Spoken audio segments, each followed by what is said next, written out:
21 अक्टूबर को मियां नवाज शरीफ वतन वापस आ रहे हैं और उनके इस्तकबाल की रावलपिंडी से क्या तैयारियां की जा रही हैं, इस वक्त हमारे साथ मौजूद हैं मुस्लिम लीग के पुराने कारकुन और जो तीसरी पुश्त जो है इनकी ये चल रही है मुस्लिम लीग में, चौधरी इनाम ज़फ़र साहब जो PP 17 से पाकिस्तान मुस्लिम लीग नून के उम्मीदवार भी हैं।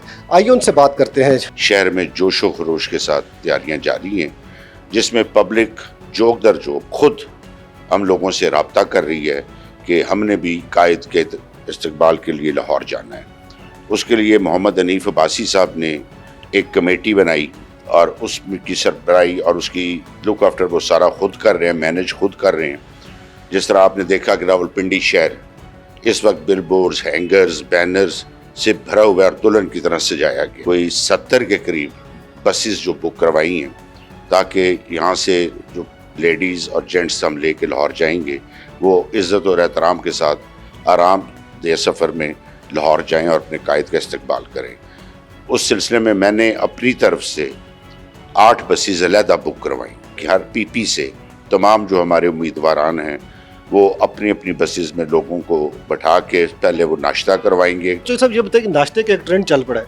जी नहीं, देखें, अब आपने जब लाहौर जाना है और उस वक्त मोटर वे पे ये हालत होगी कि अटक, मियाँ वाली, चकवाल सारा मोटर वे पैक होना है, तो रास्ते में लोगों को खाने पीने की दिक्कत ना हो। तो हम मोहम्मद हनीफ अब्बासी साहब ने उस दिन मीटिंग में ये कहा कि हम जहाँ से जाने से पहले लोगों को नाश्ता करवा के और उनके पानी और रास्ते की ज़रूरत की चीज़ें भी बसों में उनको प्रोवाइड करके यहाँ से जाए। अच्छा, ये बताएं कि कब तक आप जो है ये मोटरवे और मेट्रो, अस्पताल, इस बयानिए पे कब तक आप लोगों से वोट मांगते रहेंगे?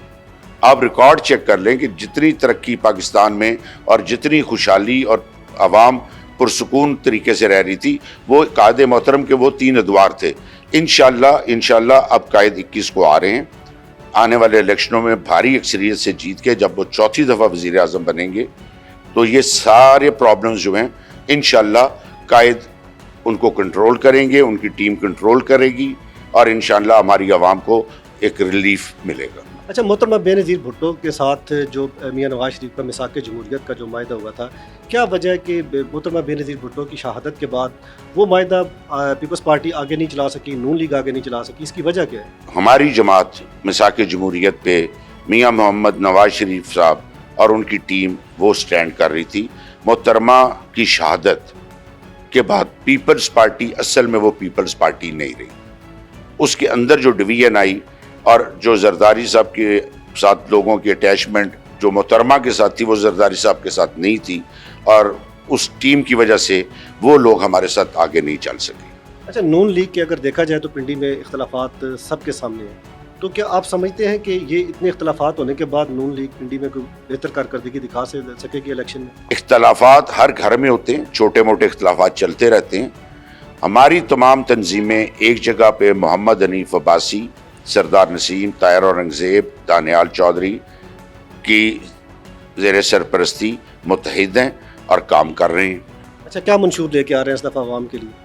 आवाम के लिए इंशाल्लाह ये चौथी दफ़ा कायद मोहतरम जब वज़ीर आज़म बनेंगे तो जो बेसिक चीज़ें हैं हेल्थ की, एजुकेशन की और महंगाई की, ये तीनों ऐसी चीज़ें हैं जिनको सबसे पहले फोकस किया जाएगा ताकि आवाम को हर चीज़, रोज़गार मैसर हो, पाकिस्तान में इन्वेस्टमेंट्स आए, गैर मुल्की इन्वेस्टमेंट्स पाकिस्तान में आए। क्या वजह है कि मियां नवाज शरीफ क्यों ज़रूरी हैं और यहाँ पे कोई ऐसा कायद नहीं है या कोई ऐसी लीडरशिप नहीं है जो इस मुल्क को चला सके, सिर्फ मियां नवाज शरीफ ही क्यों? आप बाकी जमातों को भी देख लें और उन्होंने जिनको इक़्तिदार मिला उन्होंने आवाम को क्या डिलीवर किया वो भी देख लें। क्या वजह कि मियां साहब अब क्या आ रहे हैं तो सारे एक नारा बन चुका है, एक हवा बनती जा रही है कि मियां साहब जो है वो आके तो मुल्क की बागडोर जब संभालेंगे तो वो सारे मसाइल को हल कर लेंगे। तो मियां नवाज शरीफ साहब ने ये सारे गुर मियां शहबाज शरीफ साहब को क्यों नहीं बताए ताकि वो इससे ज़्यादा बेहतर हुकूमत करते, जमात के लिए वोट बैंक भी उसका न टूटता और वो आगे इलेक्शन भी उनके लिए आसान हो जाता? गुर सारे मियां शहबाज शरीफ साहब को भी पता है। वो पंजाब के जब वज़ीर आला रहे, आप पंजाब की तरक्की को देख लें तो पंजाब में हर चीज़ की उस वक्त जो एक मैनेजमेंट थी बहुत एहसन तरीके से चल रही थी। शहबाज शरीफ साहब बज़ाते खुद बहुत इन चीज़ों के माहिर हैं। अच्छा, इसका मतलब बाकी जो जमातें थी वो नून लीग के साथ हाथ कर गए? बिल्कुल आप ये कह सकते हैं, बिल्कुल कह सकते हैं, मुझे इसमें कहने में कोई दो राय नहीं। مگر جو میاں شہباز شریف صاحب کی ٹیم تھی انہوں نے بہت مخلص طریقے سے کام کیا، باقی جماعتوں کے لوگوں نے بھی کیا، مگر پارٹیز جب 16 مختلف لوگ بیٹھے ہوں تو ان کو آپس میں اتفاق کرنا بہت مشکل ہو جاتا ہے۔ اگر میاں شہباز شریف صاحب کو فیصلہ لیتے بھی تھے تو اکثریت کا فیصلہ ماننا پڑتا ہے، یہ مین بیسک وجہ تھی، اور کوئی ایسی چیز نہیں۔ اچھا دیکھ رہے پیپلز پارٹی نے کیسی سیاست کی کہ اس نے کوئی مین جو ہے بڑی وزارت نہیں لی، پیٹرولیم اس نے نہیں لی، وزارت داخلہ اس نے نہیں لی، وزارت خزانہ اس نے نہیں لی، ڈبویا کس نے پھر؟ پیپلز پارٹی نے مین وزارتیں نہیں لیں، وزارت خارجہ کس کے پاس تھی؟ وزارت خارجہ تو ایک علیحدہ میں اندرون ملک کی جس میں عوام کی سہولت کے لیے جو بہتری ہو، انہوں نے صرف وزارت خارجہ لے کے اپنے آپ کو پروموٹ اور دوروں کے در میں ہی رہے اور باقی سارا برڈن ادھر ڈالی رکھا۔ اس طرح میں اب کسی اور جماعت کو ٹارگٹ نہیں کرنا چاہتا، باقی الیکشنز میں جب ہم جائیں گے تو یہ چیزیں ساری اس وقت پبلک میں شیئر کریں۔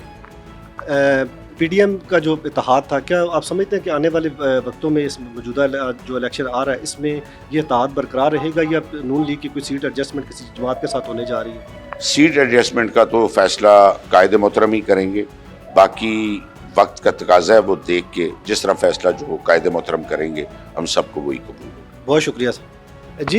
میاں نواز شریف کی وطن واپسی کے حوالے سے راولپنڈی میں تیاریاں جو ہے وہ عروج پر ہے، اور ایک ٹارگٹ جو دیا گیا تھا نون لیگ کے جو ٹکٹ ہولڈرز ہیں ان کو کہ وہ زیادہ سے زیادہ لوگوں کو یہاں سے لاہور لے کے جائیں، لیکن چودھری انعام ظفر صاحب کا یہ کہنا ہے کہ اس سے کہیں گنا زیادہ جو ہے وہ لوگ اب اپنے قائد میاں نواز شریف کا استقبال کرنے لاہور جائیں گے۔ میاں نواز شریف کی وطن واپسی کے بعد ملکی سیاست کا رخ اختیار کرتی ہے، اس کا فیصلہ آنے والا وقت کرے گا۔